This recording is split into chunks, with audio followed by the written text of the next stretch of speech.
And that was the coolest video with the Christmas song. That was good too. Love it.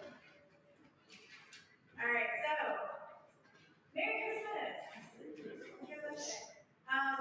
It's here, all the prep and the anticipation. Hopefully it's a joyful and non-stressful season for you. I know it's a little bit of both for me. I've got expectations and certain conditions that I adore.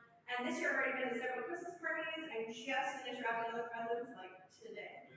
And I just cooked my family's traditional tortilla, which is a minced pork pie with cloves and cinnamon. And Nika had it for the first time and she actually loved it.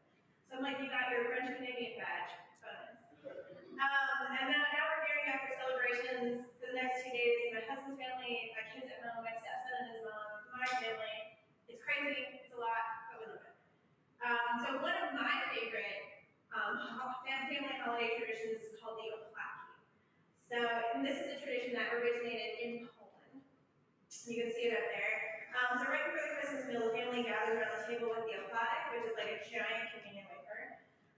Starting with the youngest person, the eldest family member breaks out a piece of wafer and gives it to that person, and they give them 3 blessings or appreciations for that person in the upcoming year. And then it goes up the line to all the way to the eldest, and then reverses, and then the next oldest male gives it back to the eldest. For our family, it's an expression of love. Although it shadows communion about sharing the wafers, we've never made it religious, but it is what it is. But how I celebrate Christmas is not likely how you celebrate Christmas, or how people all over the world do. We may have some common elements, but your celebrations are unique to you and your culture, and what you like to do. So I invite you to travel around the world with me to explore some different traditions. Some might be interesting, others might be a little startling. So we'll get there. First, we're going to go to Mexico. In Mexico, they have a celebration from the December 16th to the 24th called Las Posadas, and it celebrates Joseph and Mary's journey from Nazareth to Bethlehem. Each of the 9 evenings, a kid will dress up like an angel and lead a procession through the town. Images or something else, but keep on that.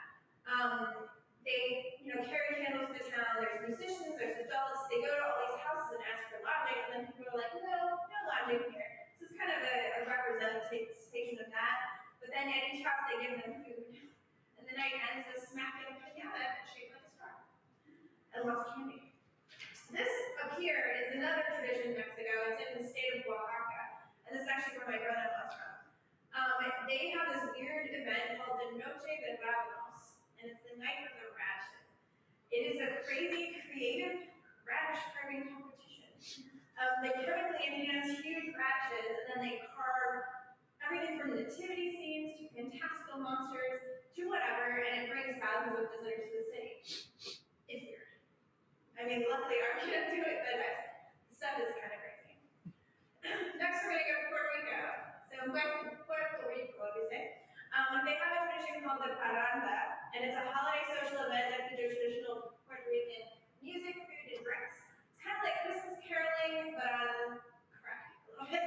So, the Christmas caroling goes, it's in the early hours of the morning. People go home singing songs, eating pasteles, and arroz con dulce, and sipping poquito, and they pick up people at every house and carry them on their way. Not literally carry them, but they join them in this musical parade. And then remember up there also is in the Czech Republic on Christmas Eve, under in Czech women stand with their backs to the door and toss one of their shoes over their shoulder. If it lands with the toe facing the door, they're going to get married in the next year. If the heel faces the door, they're out of luck and they need to wait another year. In Germany, on December 5th, German children leave a boot or a shoe outside their bedroom door. If they've been good, they wake up with their shoes filled with sweets and toys. If not, they get a tree branch. I don't want a tree branch. In the Netherlands, it's similar, but a little different. It's the days leading up to Christmas. The Dutch children put their shoes by the fire, hoping that Santa Claus will put gifts and treats in them. Bad kids get potatoes in this instance. I don't want a potato. And they do have the tradition of putting carrots in their shoes for Santa Claus's faithful horse, whose name is Amerigo. Don't know. And on Christmas Eve, which they call Santa Clausavant, I think there's a knock on the door during dinner, and the hope is that Santa Claus will have deposited a bag of gifts on the porch, and they get to open them that night. These are really nice traditions. And then the last one up there is Portugal. In Christmas Eve in Portugal, the families gathered for the traditional consoada, and consoada is a meal of poached codfish and vegetables, and then desserts. But the family, interestingly, sets extra places at the table for deceased relatives. So they leave the space for deceased relatives, and they leave crumbs on the hearth for good fortune. And in Portugal, the children send their Christmas lists to baby Jesus and not Santa. Don't know. Didn't know Jesus had the choice, but that was. All right, so now we're going to move on to Venezuela, which I think is a hilarious tradition. During the week leading up to Christmas, the Venezuelans attend a daily church service called Misa de Aguinaldo. And in the capital of Caracas, it's custom to go to church on roller skates. So many of the roads are closed to make sure everybody gets there safely, and they get there fast. It might seem weird, but when I was doing the research, it said this is a lighthearted contrast to the solemnity of Mass. And they go to Mass every day, so might as well get their disco on and roller skate. And then the other side of there is Iceland. This is one of my favorites, and you'll understand why in a second. They have something called Jóla Bókaflóð, which means Christmas book flood. And it's a Christmas Eve tradition where Icelandic families exchange brand new books and spend the rest of the evening just reading. Yes. Right. So we're going to move up to Finland. The northern countries have the best thing.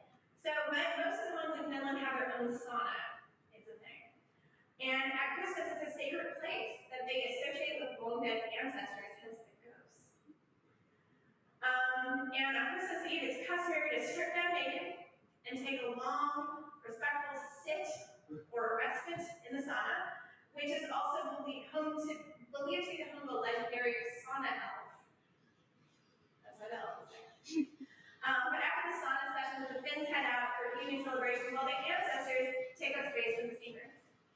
And the ancestors get to hang out. It's fun, right? Let's go all the way down to New Zealand at this point. And in New Zealand, they basically do Christmas similar to what we do, but their tree is different. They do not have the pine trees like we have. You'll never see that. This is a tree called the Tokutukawa, hard to say, but it's got spiky crimson leaves, and it's a national holiday symbol for New Zealand. I want one of those in my house. I don't know how you decorate it, but it's great. All right, Ukraine, and I didn't get really good pictures of this one because I'm terrified, but Ukrainians use spider webs for tree decoration. The legend has it that a poor widow and her kids grew a Christmas tree from a pine cone, but they couldn't afford decorations. But on Christmas morning, their tree was blanketed in cobwebs, which sunlight transformed into gold and silver. This is actually where we get tinsel on our trees. Today, trees across Ukraine are decorated with little spider ornaments called pavuchki and fake spider webs. So, not my favorite. Total arachnophobia. So, this next one is partially my favorite because it involves poop. In Catalonia, which is a region of Spain, they have poop traditions. The first one is called the cagane, which roughly means the pooper. And it's a figurine with his pants down and he's pooping.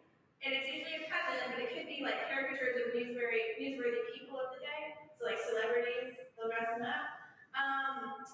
People sneak these into nativity scenes. Why? Yeah, I hear you crying.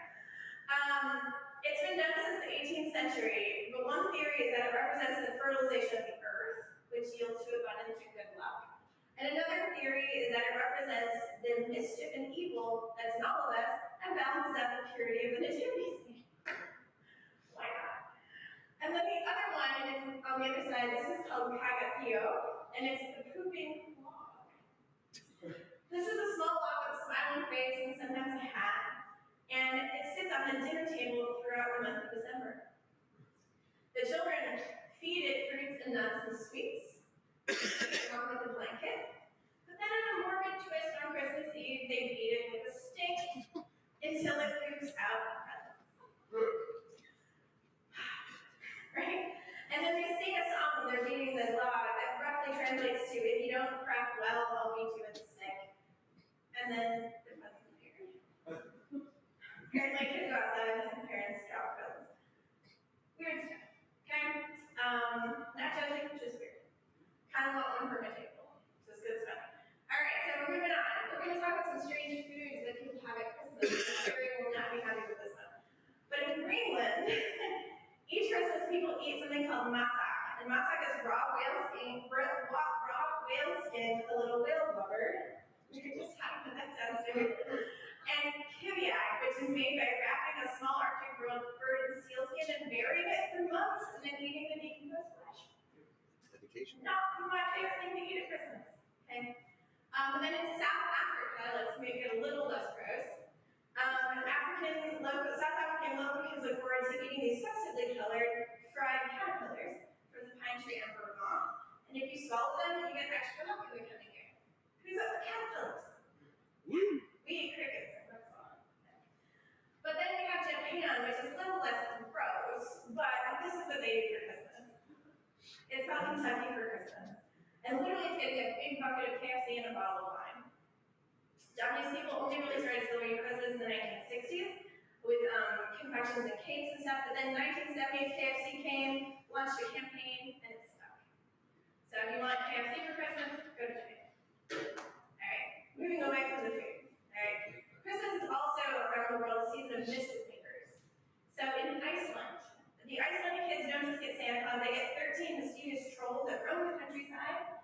And each of the 13 Jólasveinar, or the Yule lads, has its own personality, kind of like the Seven Dwarfs, but weirder.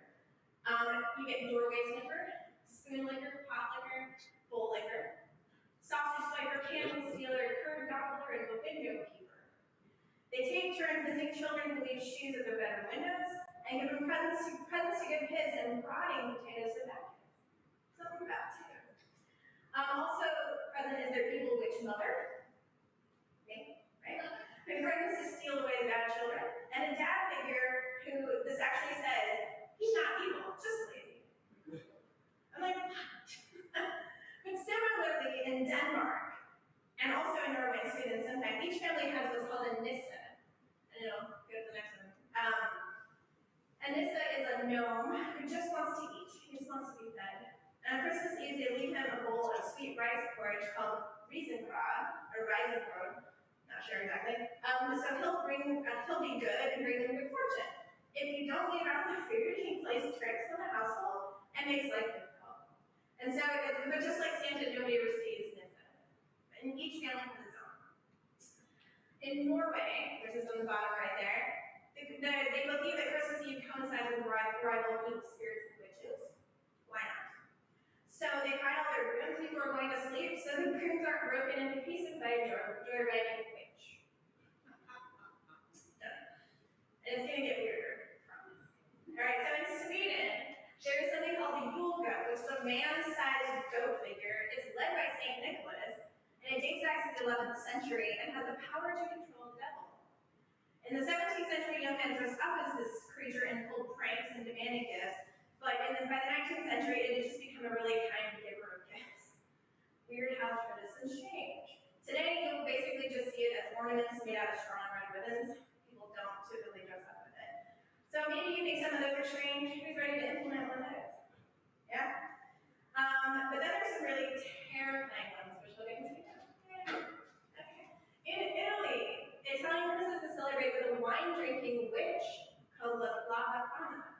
12 days after Santa's visit, on the eve of Epiphany, so January 5th, families across Italy leave out wine and sausages for La Befana. She comes down the chimney on her broomstick. According to folklore, there was an old lady who refused the invitation from the three wise men to witness the birth of Christ, and she was so sad about missing it that she spends Christmas time flying around Italy, which is weird, searching for baby Jesus and giving presents to good kids and cold to naughty kids. That's a little bit more familiar than potatoes, right? Alright, she's not the worst of it. In Guatemala, the locals believe that the devil and other evil spirits live in the dark, dirty corners of your house. So they spend the week before Christmas sweeping up, collecting trash, and piling everything in a huge heap outside. Then they place an effigy of the devil. On top of it is a volcano fire. For La Quema del Diablo, the burning of the devil. So they can burn all the bad from the previous year and start a new year out of the ashes. Sure. Burn an effigy of the devil. Making fun, I sound like I'm amused by the research.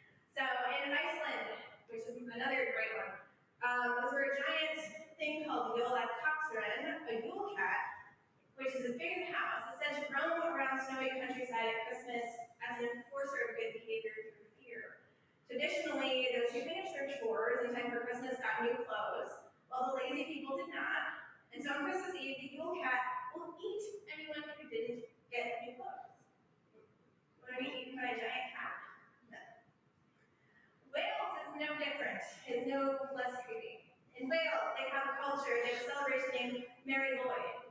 And it either translates to Holy Mary or Grey Male, or Grey Mare, and the residents of South Wales paraded an undead horse around the village. Today, the custom involves draping a white sheet and ribbons over a pole with a horse's skull, and they knock on doors and sing to the residents who are supposed to sing back, and they give them food and drink. I don't know. When I was doing the research, I'm like, they have a really pride for horses, and so this is their Christmas tradition. Austria is even scarier. So Austrian kids on Santa's naughty list have to worry about Krampus, and this is a horned, hairy ghost, or a horned and hairy beast that snatches up misbehaving children, hauls them to hell in his bigger basket. So towns across Austria really celebrate Krampusnacht on December 5th, with dozens of men dressed up as half-demon ghosts, or half-goat demon, and parade through the streets, brandishing sticks and terrorizing children. I mean, we have elf on the shelf, which is still terrifying, How's everybody doing? Does everybody want to adopt one of these traditions? Tell me now. All right, so now we're going to get to our more modern and familiar Christmas traditions. But just like many things we've already looked at, the actual link to Christ is very sketchy at best, since much of it was to counterbalance the pagan festivals that were already happening at the time. So there's a whole bunch of stuff here, we'll go through it. So Christmas trees, it's not a new thing. It dates back to Germany in the Middle Ages. They were a sign of spring to come, and they were thought to keep out evil witches and spirits and illnesses. It was in the 16th century that Martin Luther is credited as bringing the first one into the house and adding lights and then attributing it to Christ, who we call the tree of life. So it has been adopted as a Christ symbol and we start that way. And then up there on the bottom, you're going to see a Yule log cake. And Yule logs were part of the ancient winter solstice celebration. The Yule log was lit to entice the sun to return after the winter as part of the Yule festival. In Scandinavia, then the French turned it into a delectably boozy log cake that we know as the bûche de Noël, and that happened in the 19th century. I once served that to my French class and didn't think about the alcohol in it. That was awesome for middle schoolers. Yeah, there was fun. Dories. Wreaths have been around since the ancient Greek and Roman times, but the evergreen Christmas wreath with the boughs of holly eventually became a Christian meaning. The circular shape represents the eternal life, and the holly leaves and berries symbolize Christ's crown of thorns and blood. But today, most wreaths are a secular tradition because it's going back and forth. The reason we leave out cookies and milk for Santa, it's not a new thing. It goes all the way back to Norse mythology. But it wasn't cookies and milk. It was like carrots and berries. So the cookies and milk thing came during the Great Depression here in America, actually. And it was shown as a sign of gratitude during a time of struggle. And then up there we've got the Advent calendar as well. The earliest versions are in Germany in 1903, and children count down to Christmas by opening a drawer window to reveal a Bible passage or poem. But now it can be Pokemon. And that's what we have every day. Candy canes was an interesting story. The common folklore says that in 1670 in Cologne, Germany, the choir master of the Cologne Cathedral wanted to silence the children during the Christmas Eve service. So he asked the local candy makers for some sugar sticks. And to justify giving them that at church, he asked the candies to be made in a crook, like the shepherd's crook, to remind the children of shepherds. And he asked them to be colored red and white for the purity of Jesus and the red of the blood. Think about that next time you eat candy cane. Yeah. And then there's a weird tradition. Has anybody done the Christmas pickle? It's a completely consumerism consumerism-driven thing started by Woolworth in the 1800s as a marketing gimmick. But the thing behind it is the pickle is hidden in the tree, and the first kid to find it gets to open the first present. This is the last of these traditions, and my favorite is mistletoe, because it's weird. So, according to Norse mythology, the god Balder was killed by his blind brother with mistletoe projectile. So he threw mistletoe at him. Mulder came back to life, and his mother, the goddess Spring, cried tears that turned into mistletoe berries. From that, she declared the plant symbolic of love and blessed the mistletoe, promising that anyone who passed under it would receive a kiss. But it doesn't end there. So, while historically mistletoe represents romance, fertility, and vitality, it's a parasitic plant that causes diseases in trees. And the juice is illegally used to trap small birds on tree branches, and some of it's toxic for humans. However, the Celtic Druids were the first to decorate with it and valued it for healing properties when used properly. But the kissing under it only came from the ancient Greeks as part of their celebration of Chronia, which is a winter holiday. And here's another fun tidbit of mistletoe. The word mistletoe comes from the Old English mistletoe, and ton means twig, and mistle means feces. So the plant you're kissing under is a poop twig. Think about that. When you kiss under it. Like, I've taught this to my children, and they tell this to everyone they can get to listen to them. So anyway, we're going to move on to some book traditions.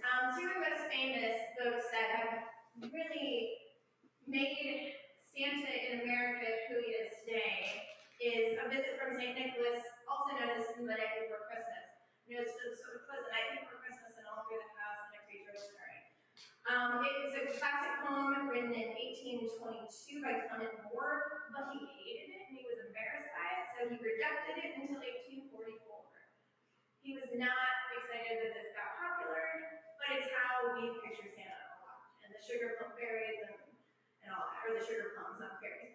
And then the other one there is the 12 Days of Christmas. It's actually the Christian 12 Days of Christmas that span the birth of Jesus through the visit from the Magi, so December 25th through the 6th.